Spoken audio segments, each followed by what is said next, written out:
It has been a week since the Resident Evil 4 remake has came out, and I've literally just walked out the living room because I've just rolled credits, completed the game, and I want to sit down with you guys and girls and talk about it. So without further ado, what is up guys? Genesis 7 here. Welcome back to the channel. Hope you are all doing well, and I've got you covered with timestamps in the description box down below if you want to skip to a certain thing that I'm going to talk about with the Resident Evil 4 remake. Going to be a lot of talking, accompanied with gameplay, of course, but if you want to kind of speed up, feel free. It's your choice how you want to watch this video. All I ask is for a thumbs up, maybe a subscription to the channel if you enjoy the content, and comment down below with your thoughts and opinions on anything you may agree or disagree with. So the way I'm going to break this video up is I'm going to address the thumbnail and kind of the title. I don't know what I've titled it yet, but it's going to be something along the lines of the best game but better ? And in a nutshell, yes, it really is. If that's all you come for, thank you for watching. I'll catch you on the flip side. For those that want to know how I got to that conclusion, then please strap yourselves in because we're going to get into it. And I'm going to start off with my brief history of the Resident Evil franchise, because I always feel like it gives a bit of context where I'm coming from. And I'm going to briefly talk about the Resident Evil 4 original that I played back in 2005. So let's go all the way back. Resident Evil 1. I survived the mansion. Resident Evil 2, I survived both scenarios A and B. I survived Nemesis and Resident Evil 3. Of course, I completed Resident Evil 4. We'll go into that in just a second. I punched boulders in Resident Evil 5. I played alone. I struggled, but completed Resident Evil 6. And that's where I kind of fell off with the franchise. I was done. I did pique my interest at the announcement of Resident Evil 7, but I decided to just step back and I skipped Resident Evil 7 and 8. So if you think I should have played those, let me know in the comment section below. But I stuck to the mainline series. I never really played any of the side games. Overall, I don't have much of a bad thing to say about the series. So let's go over to Resident Evil 4, the original. Let's just take it back to 2005. This is when I got this. It was a couple of days before my birthday. This is just such a glorious steelbook. I don't know if you can see here, but it's got like a little mini guide as well. And if we you can see, look at that detail just there as well. Absolutely brilliant game. I loved this game so much. It came out at the right time for me. 2005 was just a great year. I think I would have just turned 16 or 17 as well when I got this for my birthday. And I think we can all agree that Resident Evil 4 is one of those games that you completed, rolled credits, and wanted to play again instantly. Now, I know that there's a lot of gamers out there that will do that by default, but I think a lot of people that didn't do that, once they completed a game, they usually move on to the next one. I think Resident Evil 4 was the first one where they were like, yep, this game's great. I want to try out all these unlockables and I want to get all those OP weapons and go through it all again. And then obviously add mercenaries and separate ways as well.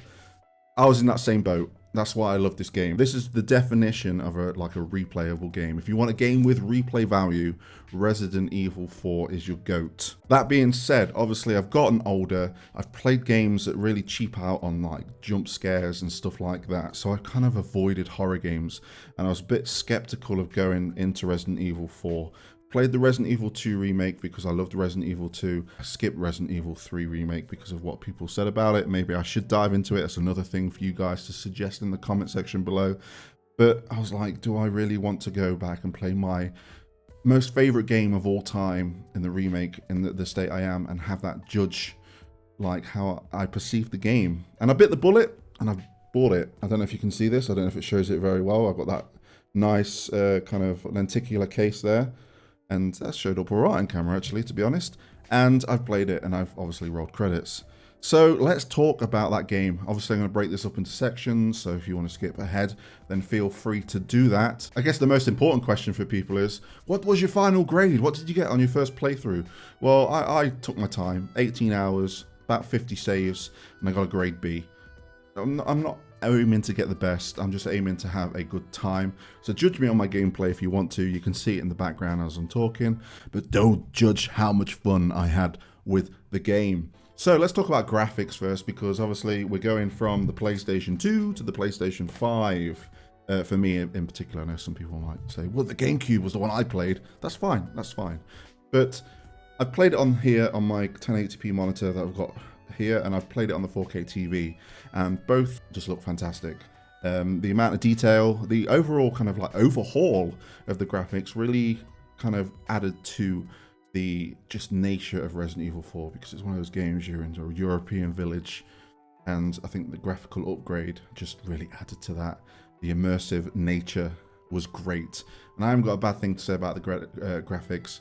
It ran fantastically with the nice sharp frame rate as well. And I think if you're looking for something that's like a technical visual masterpiece, then Resident Evil 4 on the PlayStation 5 in particular, because that's the one I played, is definitely one to tout about. Let's talk about the gameplay. So Resident Evil 4, the original, was kind of like an industry-changing game because of the way it kind of reinvented or invented the over-the-shoulder camera, and a lot of games after 2005 took from Resident Evil 4. But going back and playing it now, you might think, well, I'm aiming, but I can't move. The game's designed around that design choice, but obviously we're flashing forward to now, and we can now move. And you think, well, if you've now can move, maybe the game's easier. No, the enemies are a lot smarter and faster and scarier too, with a few more things mixed in there as well to surprise you and keep you on your toes. It's a great game, it really is. Just playing through it, the more addition of puzzles as well, all the nooks and crannies and all the little extras you can find, and looking on your map and thinking, well, there's a treasure right there. Where is it? I'm looking around, I can't see anything. There's a weird jug thing up there, but it can't be in there, can it? Oh, wait a minute, it is there. It's very akin to the original, but just better. It really is. It just takes everything from the game, throws it like from 2005, they throw it, and as it's traveling through time to 2023, picking up all these awesome traits and rehauling it's just amazing. I don't really have a bad thing to say about it. I think the only bad things I could say about it would be my own faults, like panicking a lot. But that's just me, and I think that just adds to the game. I got a few game overs. I shot Ashley a few times by accident, but overall the game is just great. It is a great game, a very smooth game, very easy to pick up. I guess tying into the gameplay as well, we can talk about the merchant. What are you buying? Though he's a lot more British sounding in this game. Gun rhymes with fun. A bit more like this instead. He was a bit more like this, wasn't he? Instead of what are you buying? It was like a what are you buying to what are you buying? That's the difference. I was just like doing merchant impressions all of a sudden. But yeah, the merchant. The additions of side quests as well, like little missions to do with him. The blue medallions return throughout all of the maps that you go through, killing rats or throwing eggs at certain paintings and stuff like that.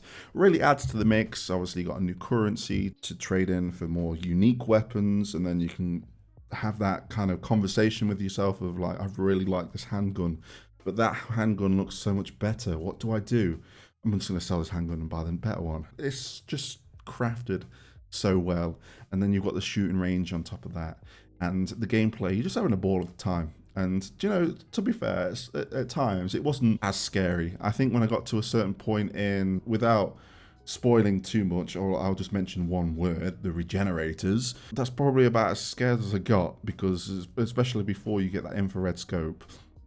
Apart from that, it was just more of a tense experience, like running out of ammo, switching and swapping between, like, oh, I need to quickly mix my herbs together to do this, quickly make some more ammo with the gunpowder. Really tense moments that were very welcoming. So in a nutshell, even though I talked about it for quite a while, because it's the strongest point of the game, the gameplay was great. It really was. Let's kind of flash over to the story. The story is pretty much the same. I think with remakes, a lot of people worry about what they're going to take out, what they're going to add. And I think Resident Evil 4 Remake found the perfect balance of what they took out and what they put in. Like, without saying what they took out and what they put in, there were moments where I was expecting something to happen, and it happened, but it happened differently. And I like the way it happened, because I was like, I'm going to go through here and he's going to be there. I go through there. He's not there. Where is he? There's something else there. And you go a little bit further, and there he is. So I really liked the changes.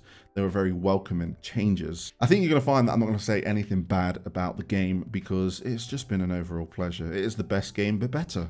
It really is. I'm very excited for the Mercenary mode to drop, because I had a lot of fun in Mercenaries on the original. Really coming up with the tactics for the fastest time. I'm really excited to see what people do and how really people break the game in Mercenaries. And then, of course, I think we're getting some Ada DLC, which I'm excited to see how much flushed out that gets. So there we go. My thoughts on the Resident Evil 4 remake. This is the best game of all time right here. Definitely should be a contender of Game of the Year. But this is still got some value in it as well. I recommend them both. So there we go. Thank you for watching. Hope you've enjoyed the video. Of course, again, like the video if you've liked what you've seen. Subscribe to the channel if you like the content, and leave a comment down below just of any of the questions that I've asked throughout the video, especially playing 7 and 8. We'll see how things go with that. But until next time, guys, I'll catch you on the flip side.